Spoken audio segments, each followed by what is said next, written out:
Today we discuss the 4th verse of Surah al-Mulk.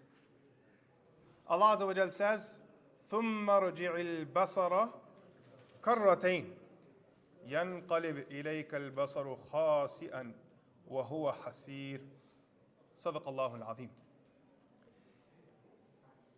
In the previous verse, Allah Azza wa Jal invites the human being to carefully inspect and investigate the heavens. Go ahead and look at it.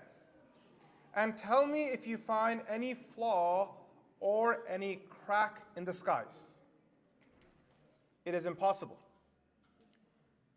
But after Allah subhanahu wa ta'ala invites us to inspect, He firmly says that you don't need to stop here. You can come back again later.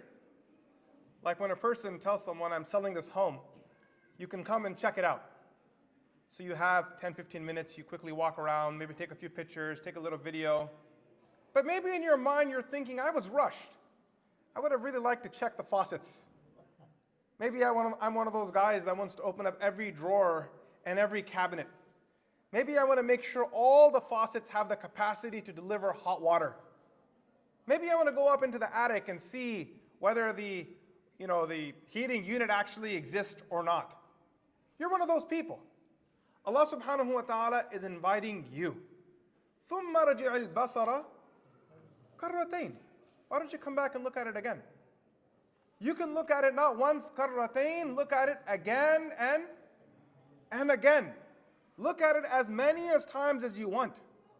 يَنْقَلِبْ إِلَيْكَ الْبَصَرِ. Your eyes will return back to you. خَاسِئًا. خَاسِئًا. Driven away, failed, وَهُوَ حَسِيرٌ, exhausted. Your eyes will come back to you frustrated, not having accomplished anything. Now, two words we need to understand because I think they really capture the message of this verse, خَاسِئًا, and the other word is hasir. Because after all this investigation, Allah Azza wa Jalla is saying these are two states you will end in. Khasi'an, in the Arabic language, refers to a person shooing away a dog when it comes to a place where it doesn't belong. So for example, you're out at dinner with your friends, eating at some restaurant, on the street you're eating, you got the table outside, and a stray dog comes to you. The dog doesn't belong there. This isn't the right time, this isn't the right place for you, so you shoo it away. Or it's not your dog and it's harassing your front yard, your front lawn. So you go outside and you shoo it away. Because that dog loves to investigate. It'll keep searching. Just like the eyes of a skeptical person, it'll also always just keep searching, keep searching, keep searching. But a point comes where you realize that in your search you went somewhere where you didn't belong. Where you had no business going in the first place. And when you go there, maybe you'll be allowed once or twice to roam around, but the third or fourth time, the owner of that property will shoo you away, that you gotta go, man. You don't belong here. So it's not just being turned away. The ulama, they say that khasi'an is about returning back, being sent back, being driven away, but in humiliation. Allah subhanahu wa ta'ala uses this in the Quran. In Surah Ar-Raḥmān, Allah Azza wa Jal says, كُونُوا قِرَدَةً خَاسِئِينَ. And then also in Surah al-Mu'minun, Allah Azza wa Jal says, اخسأوا فيها وَلَا تُكَلِّمُونَ. Be driven away therein, and do not speak to me regarding the fire of hell and the day of judgment. Ibn Abbas radiallahu anh, when commenting on this word khasi'an, he said, khasi'an ya'ni saghiran. That you are made small, you will become small in your own eyes as you are driven away. Because the doubter, when they're investigating for flaws in Allah Azza wa Jal's creation, they won't only fail, but they will feel humiliated in even thinking they could find a flaw in the creation of Allah subhanahu wa ta'ala. The second word is hasir. Hasir means to be fatigued, to be tired. You keep doing it, you put all of your energy into it, but at some point you realize that there is no point to it because I'm looking for something in reality that doesn't exist. It's like a person who says, tell me about the zipper on the shirt that you're selling. And the man says, this is a YYK zipper. This is a really good one. He says, well, will it cause me a problem if I unzip it 100 times? The guy says, no. He said, okay, let me start. And he sits down and he opens and closes it how many times? 100 times. 100 times later, he realizes, man, this was a exhausting effort. I could have trusted that person, especially if that person is trustworthy in the right place. Allah subhanahu wa ta'ala says to us that I want you to investigate. There's nothing to hide here. And that's the beauty of our religion. For those of us that have the skeptical bone, that we have to look into everything, and it's not always bad. But at some point we have to mark limits. How far will we go with our investigation before we accept that we are now entering into territory that doesn't really belong to us? Allah Azza wa Jal takes this discussion, ثُمَّ رَجِعِ الْبَصَرَ كَرَّتَيْنِ, that go ahead and look as much as you want again and again in the heavens. From this world of investigation, that your eyes will get tired. وَهُوَ حَسِيرٌ can either mean your eyes will be tired in the sense of a fa'il, or it could be in the sense of a maf'ul. Hasir could also mean that what will happen is that the world around you will exhaust you. That's where maturity comes into place. That's where age comes into place. Someone who's lived life will say to you that I've looked in the skies, but I realize after looking at the skies, I've only covered such a small portion of it. I haven't had the chance to see all of it. Because the vastness of this universe will exhaust you. It's so large, it's so great, and every part of it is as perfect to the one next to it, to the one above it, to the one beneath it. All of it is created in perfection. So then Allah Azza wa Jalla brings the conversation back from the universe to us. يَنْقَلِبْ إِلَيْكَ الْبَصَرِ, that your eyesight will come back to you. And Allah Azza wa Jalla will tell us, Allah Azza wa Jalla is telling us in this verse, that you went out to look for the weakness of Allah, but you see the weakness in your own sight. You can't even keep your eyes open long enough to look, but you have to fall asleep.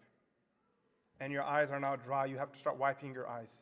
Your eyes are so weak as a human being, as an insan, and you're trying to find imperfection in the creation of Allah subhanahu wa ta'ala.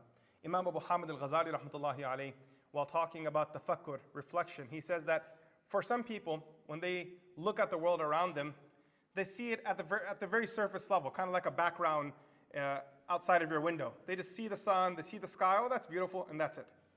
And there are some people who start reflecting on the creation of Allah, and they're a little bit more skeptical.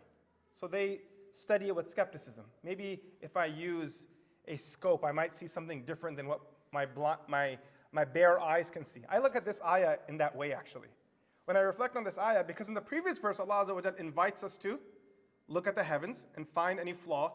And in this ayah, Allah Azza wa Jal does it again. It seems as if in this ayah, Allah subhanahu wa ta'ala is telling mankind, until the end of times, use all the technology you can come up with. Come up with all the tools you want.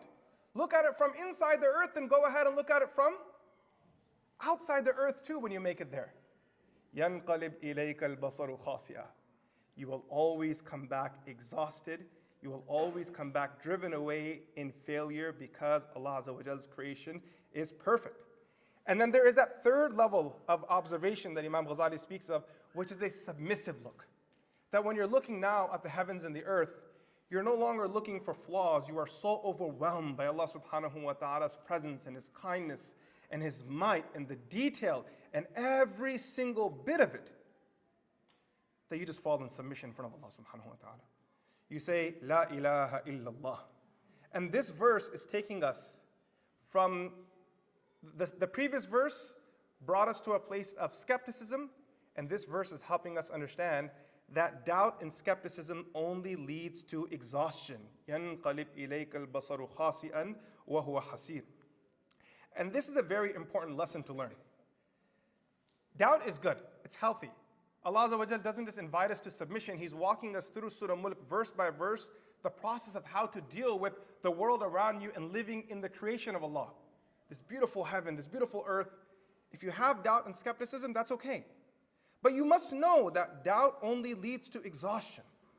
At some point, you have to snap out of it. And you must learn what's beyond that doubt.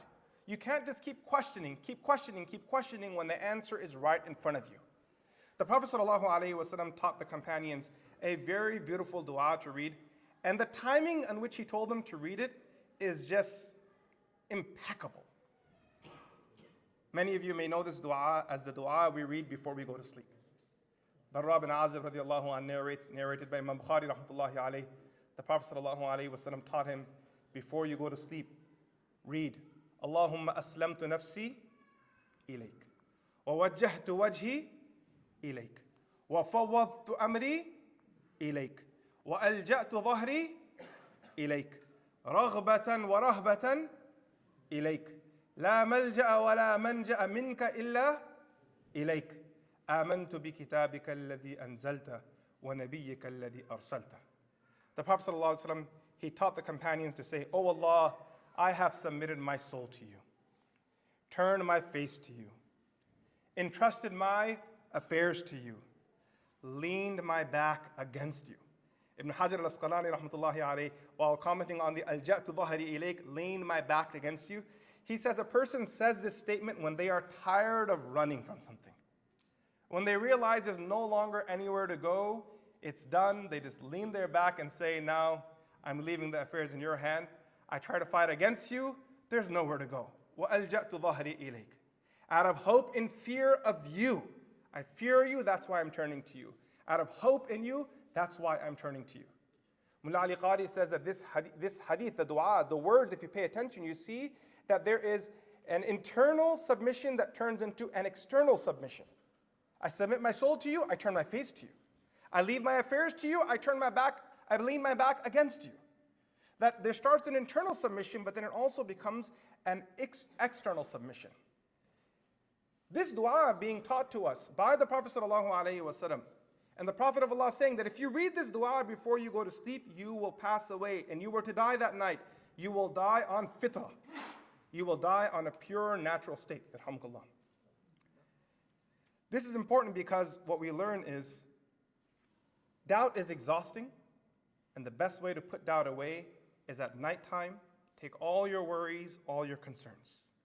Your own health, your kids' health, your wife's health, your father's health. All the debts you own, all the worries you have, all the tests that are up ahead, all the worries about raising your children, all the concerns about the whole ummah and everyone's suffering and everyone that's struggling, everyone's problems, you put them in a box and you give it to Allah. Allahumma aslamtu nafsi ilayk. You hand it over to Allah subhanahu wa ta'ala.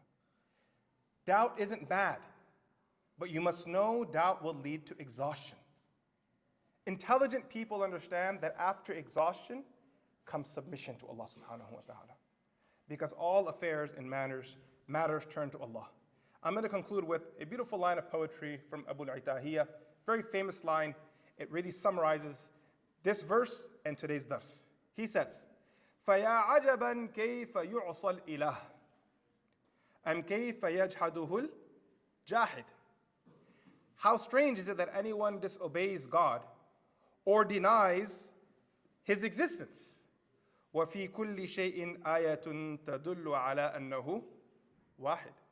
Because everything in this universe, there is a sign that indicates towards only one Allah.